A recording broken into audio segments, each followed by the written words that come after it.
ایک جاپانیز سپاہی جو جنگ ختم ہونے کے 29 سال بعد بھی اکیلا ایک ملک کے ساتھ جنگ لڑتا رہا اور جاپان نے اس کو مرا ہوا بھی تصور کر لیا۔ آج کی یہ ویڈیو بہت ہی خاص ہونے والی ہے، اس لیے اس ویڈیو کو اینڈ تک لازمی دیکھیں، اور اگر آپ اس چینل پر نئے ہیں تو لازمی اس چینل کو سبسکرائب کر لیں۔ یہ کہانی ہے ہیرو نوڈا کی، جو ایک جاپانیز سولجر تھا۔ 1944 میں ورلڈ وار 2 کے ٹائم جاپان نے اپنے فوجیوں کا ایک دستہ تیار کیا اور ان کو فلپین کے ایک نوبنگ آئلینڈ بھیج دیا تاکہ وہ جتنا ہو سکے دشمن کو کمزور کر سکیں، اور ہیرو نوڈا کو اس ٹائم اس ٹیم کا لیڈر بنایا گیا کیونکہ وہ گوریلا کمانڈر تھا اور اس کا جنگ لڑنے کا ایکسپیرینس بھی دوسروں سے زیادہ تھا۔ جنگ پر جانے سے قبل اس کے میجر تاناگوشی نے ہیرو نوڈا سے کہا کہ جب تک میں آرڈر نہ دوں تم لوگ وہاں سے ہٹو گے نہیں، اور نہ ہی ہار ماننا جب تک جاپان جیت نہ جائے۔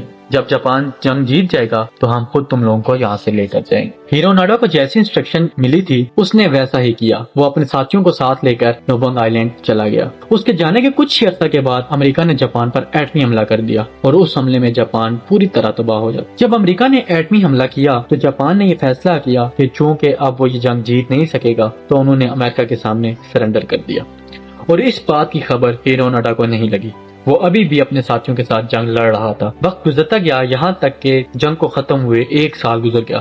لوگ پھر سے نارمل زندگی کی طرف آ رہے تھے، پر ہیرو نوڈا کو ابھی بھی لگتا تھا کہ جنگ چل رہی ہے، کیونکہ اس کو یہ انسٹرکشن دے کر بھیجا گیا تھا کہ دشمن کو ہر طرح سے کمزور کرنا ہے، اور جب تک تمہیں ہم خود لینے نہ آئے تم پیچھے نہیں ہٹنا۔ ہیرو نوڈا جنگ کے دوران لوگوں کی فصلوں کو آگ لگا دیا کرتا تھا، ان کے لوگوں اور جانوروں کو بھی مار دیا کرتا تھا تاکہ وہ جتنا ہو سکے کمزور ہو جائیں، یہاں تک کہ وہ رات کو فوجی گاڑیوں پر حملہ کر کے ان کے ہتھیار وغیرہ بھی لوٹ لیا کرتا۔ آس پاس کے لوگ جب اس چیز سے تنگ آنے لگے تو انہوں نے گورنمنٹ سے شکایت کی کہ اس جنگل میں شاید اب بھی کوئی جنگی سپاہی موجود ہے۔ اس کے بعد گورنمنٹ نے اس شکایت پر ایکشن لیتے ہوئے اپنی آرمی کو جنگلوں میں بھیجا۔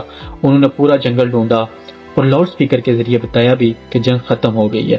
اس کے علاوہ جب وہ پھر بھی سامنے نہ آئے تو انہوں نے جہازوں سے اخباروں اور لیٹروں کے تھرو بھی جنگل میں پیغام بھیجانا شروع کر دیا، جن پر یہ بتایا گیا تھا کہ جنگ ختم ہو چکی ہے۔ لیکن ہیرو نوڈا کو اب بھی یہ لگتا تھا کہ یہ دشمن کی ایک چال ہے تاکہ وہ جنگل سے باہر آ جائے۔ اس کو یقین ہی نہیں آ رہا تھا کہ جاپان جنگ ہار سکتا ہے۔ ایسا کرتے کرتے تقریباً 10 سال کا عرصہ گزر گیا۔ ہیرو نوڈا کے بھی تقریباً سبھی ساتھی مارے جا چکے تھے، کچھ بھوک سے مر گئے تھے اور کچھ بیمار ہو کر، اور کچھ دشمن سے لڑتے ہوئے مارے گئے۔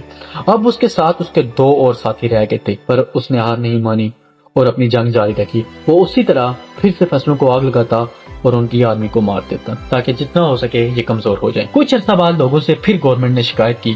گورنمنٹ نے پھر آرمی بھیجی ان کو ڈھونڈنے کے لیے، لیکن ہیرو نوڈا ایک گوریلا کمانڈر تھا اور کافی ایکسپیرینس بھی تھا اس کے پاس، اس لیے آرمی سے چھپ جانا کوئی بڑی بات نہیں تھی۔ بہت ڈھونڈنے کے بعد بھی آرمی کو وہاں کچھ نہ ملا۔ ایک بار پھر گورنمنٹ نے اخبارات جہاز سے نیچے پھینک پائے، پر پھر بھی اس کو لگا کہ یہ دشمن کی کوئی چال ہے۔ ہیرو نوڈا کا ایک ساتھی کو لگا کہ شاید یہ سچ ہے، کیونکہ اتنا عرصہ ہو گیا ہے باہر کوئی گولی چلنے کی آواز نہیں آئی، اس لیے اس نے ہیرو نوڈا کو بتائے بغیر بھاگنے کا فیصلہ کیا اور بھاگ گیا اور امریکہ کی آرمی کے سامنے سرنڈر کر دیا۔ اس کے غائب ہونے کے بعد ہیرو نوڈا کو یہ لگا کہ اس کے ساتھی کو شاید آرمی نے پکڑ لیا یا پھر اسے مار دیا۔ پہلے جہاں وہ رہتا تھا وہاں سے اس نے اپنا ٹھکانہ تبدیل کر لیا اور پھر اپنے مشن پر لگ گیا، یہاں تک کہ 15 سال اور گزر گئے۔ اسی طرح دنیا ترقی کر رہی تھی اور جاپان میں بھی واپس حالات سوٹیبل ہو چکے تھے، اور اس جنگ کے قصے بچے اب کتابوں کہانیوں میں پڑھتے تھے، اور ہیرو نوڈا اب بھی وہ جنگ لڑ رہا تھا۔ آخرکار تنگ آ کر امریکن گورنمنٹ نے جاپان کی گورنمنٹ سے کہا کہ شاید تمہارا کوئی سپاہی ابھی تک ہمارے علاقے میں ہے جو لگاتار ہمارے لوگوں کو مار رہا ہے اور ہماری چیزوں کو نقصان پہنچا رہا ہے۔ جاپانیز گورنمنٹ یہ سن کے کافی حیران تھی کہ جنگ ختم ہوئے 25 سال گزر گئے پر ابھی تک کون لڑ رہا ہے۔ جاپانیز گورنمنٹ نے جتنے بھی سپاہی نوبنگ آئلینڈ پر بھیجے تھے ان کا ڈیٹا چیک کیا تو پتا چلا کہ باقی سب کا ڈیٹا تو موجود ہے، کوئی زندہ واپس آیا اور اگر کوئی وہاں مارا بھی گیا تو اس کی لاش واپس، پر ایک بندہ ایسا ہے جس کا ابھی تک کوئی پتہ نہیں چل سکا، وہ ہے ہیرو نوڈا۔ یہ بات پورے جاپان میں پھیل گئی تھی، لوگ حیران تھے کہ صرف ایک آرڈر پر کوئی 25 سال تک کیسے لڑ سکتا ہے۔ اس واقعے کے بعد